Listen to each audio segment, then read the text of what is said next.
Shalom, peuple de Dieu. Je suis venu pour répondre à cette préoccupation qui touche le camp du Christ. Et on se pose la question, où va le monde? On est où? Or, on se pose la question, mais les questions qu'on peut se poser dans le monde, qui n'a pas de réponse, on doit revenir à la parole.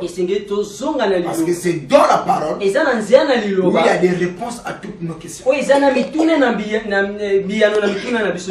Alors avant de continuer, abonne-toi d'abord. Si tu n'es pas abonné, sois d'abord abonné.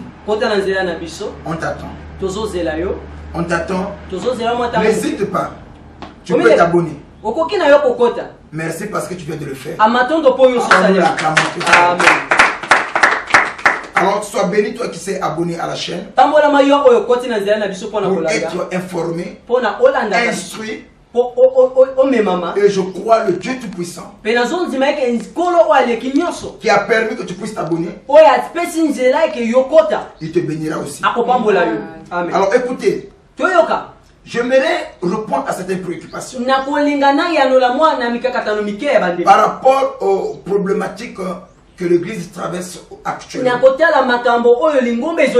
Aujourd'hui, être pasteur, c'est une honte. C'est une honte. Et le pasteur qui était censé être un modèle dans la société, alors c'est lui qui est devenu le sujet du scandale. Alors quelquefois les gens qui croyaient en Dieu ne croient plus. Les gens qui devaient élever le nom de Dieu, ils ne lèvent plus le nom de Dieu à cause de certaines personnes. Alors quelquefois Satan aussi profite. Il bondit sur l'occasion en disant voilà, le feu église c'est le cœur. Quand vous partez là-bas pour enrichir les pasteurs, c'est en vain. Le pasteur là, il ne sert pas Dieu, il se sert de leur vente. Mais nous sommes éclairés.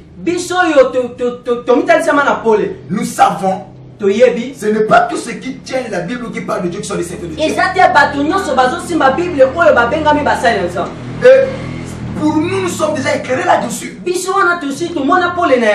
On n'est pas paniqué, on n'est pas surpris. Parce que la Bible nous fait déjà comprendre. Est-ce qu'un Éthiopien peut-il changer sa peau? Est-ce qu'un léopard peut-il changer ses taches? Non. Amen. Est-ce que vous comprenez? Amen. Alors, Celui qui est appelé de Dieu. Bah, d'abord, ce n'est pas parce que tu tiens la Bible, tu parles de Dieu que tu es serviteur de Dieu. Mais parmi les serviteurs de Dieu, nous avons trois catégories. Les autoproclamés, les appelés du diable et les appelés de Dieu. Alors, je laisse les autoproclamés, je laisse les appelés du diable. Je parle d'un vrai serviteur appelé de Dieu. Un vrai serviteur appelé de Dieu. Avant d'être pasteur, il y a des processus. Il doit d'abord passer par le brisement. Le brisement et puis l'affermissement. Et ensuite le baptême du Saint-Esprit. Ce dernier ne peut pas commettre des bêtises comme le frère. Et quand on a mené le baptême du Saint-Esprit, alors tu verras, il va parler comme Paul. Si moi je vis, ce n'est pas moi qui vis, mais c'est Christ qui vit en moi. Et il ne va pas chercher son intérêt, mais celui du royaume. Mais le pasteur que nous on voit là, il ne cherche pas l'intérêt du royaume, mais leur propre intérêt.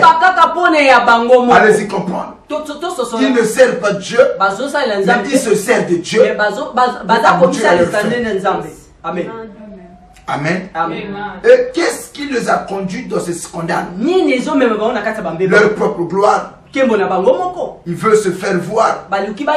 Voilà pourquoi. Mais un homme de Dieu, appelé de Dieu, il parlera comme Jésus. Ma nourriture, c'est de faire la volonté de celui qui m'a. Mais cependant, nous savons aussi les communs des mortels. C'est les erreurs. L'erreur, on le trouverait dans chaque humain. Mais un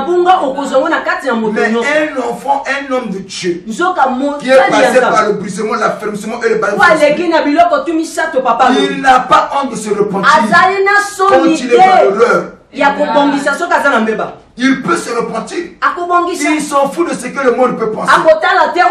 Ce qui compte pour lui, c'est être en accord avec la parole. Mais ce pasteur de malheur là, même quand ils sont dans l'erreur, ils vont chercher des versets qui vont le justifier. Personne ne se repent. Personne ne dit que voilà, là j'avais tort, là j'ai mal agi, que Dieu me pardonne, que le Seigneur me pardonne. Ils veulent leur gloire, leur nom. Ah, si ma vérité, si je me repentais, qu'est-ce que le monde va penser de moi? Ce sont des pasteurs de malheur. Ils sont appelés de Dieu. Celui qui est appelé Dieu, il peut tomber dans l'erreur. Il va assumer son erreur. Il va demander pardon au peuple de Dieu. Et nous aimons ces frères-là. Ils sont prêts à se repentir. Ils n'ont pas honte de leurs péchés. Nous savons, moi si je pêche, mais si je suis dans l'erreur, je demande pardon parce que tous sont vers aller au ciel. Mais quel esprit que quand je suis dans l'erreur, on me dit que papa, là tu as commis. Je veux seulement garder mon nom, ma crédibilité. Non. Non.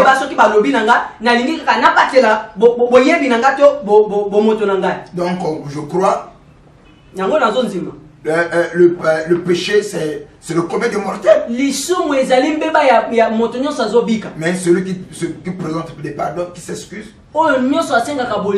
celui-là a Dieu. Parce que le pardon est différent. Amen.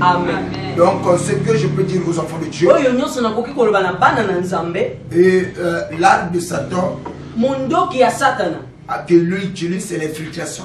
Il a infiltré les serviteurs dans le corps du Christ.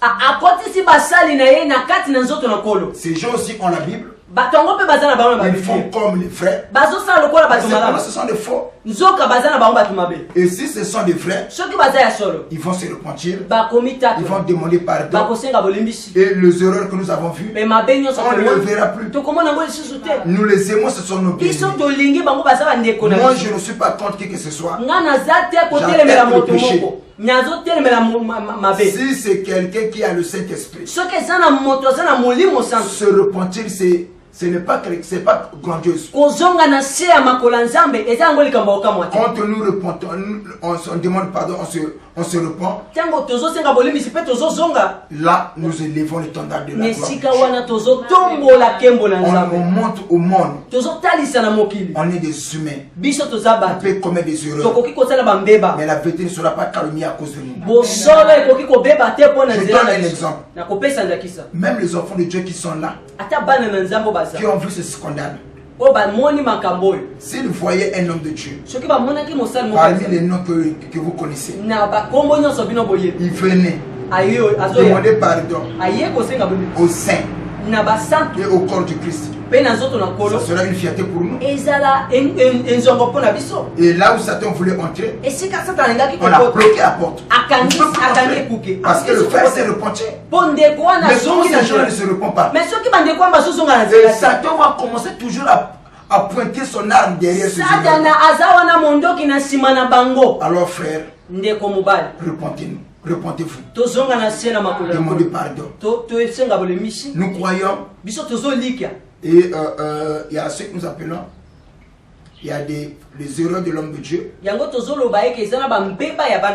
pas de lui un faux serviteur.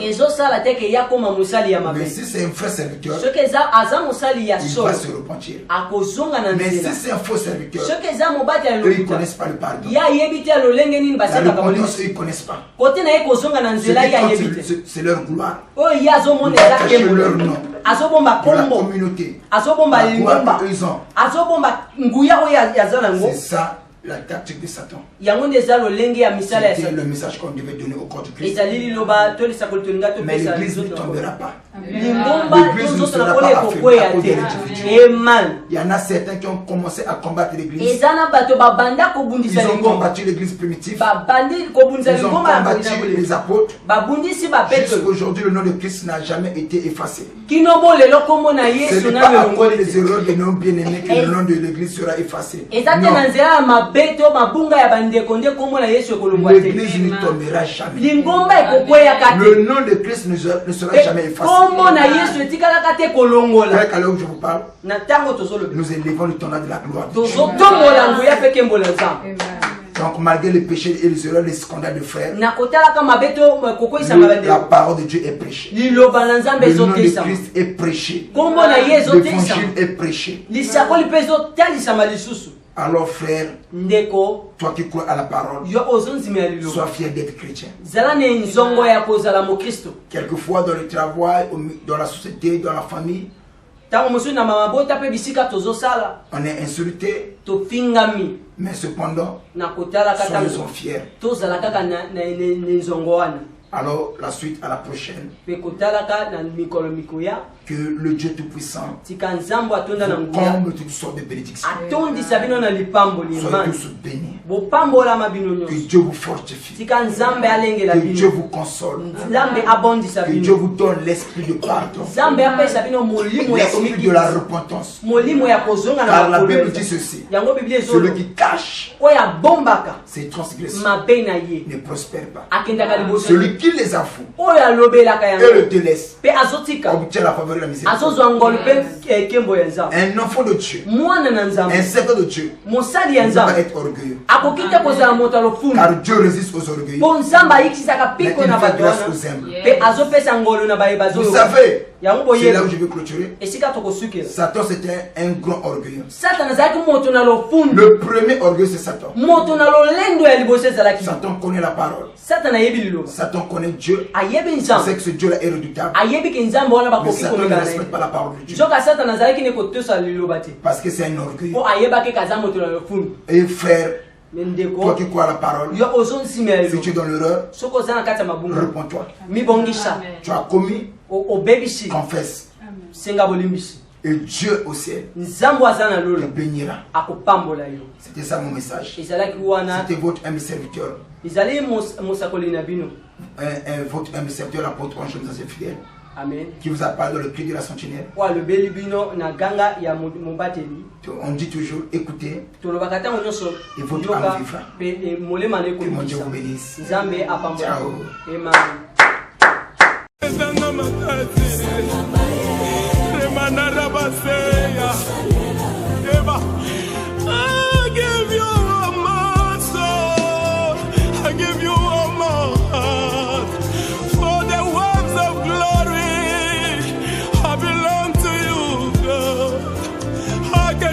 Depuis